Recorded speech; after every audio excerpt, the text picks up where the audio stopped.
High everyone happy Diwali सबैमा।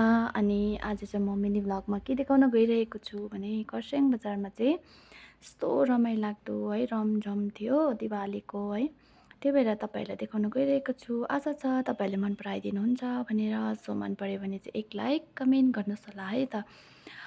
लु हेर्नुहोस् साथीहरू, कति राम्रो राम्रो मालाहरू है आर्टिफिसियल भए पनि आजकल त अब सयपत्री रोप्यो भने पनि टाइममा फुल्दैन है। छिटो रोप्यो भने पनि छिटो हुन्छ, ढिलो रोप्यो भने पनि ढिलो हुन्छ। सो आजकल त आर्टिफिसियल नै ज्यादा टिक्छ पनि है, टाइममा मिल्छ पनि। सो तपाईँहरूलाई अलिकति चाहिँ देखाइदिउँ भनेर है। साह्रैतिर अब दिवालीको एकदमै रमझम भइरहेको छ। तैपनि बिचरा अङ्कल कति खुसी है, मजा लागेको होला नि अङ्कललाई पनि।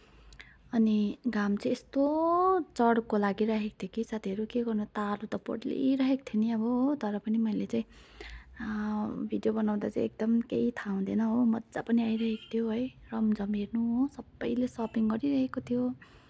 योपालि चाहिँ हाम्रो भएन, त्यही भएर चाहिँ सपिङ गरिनँ।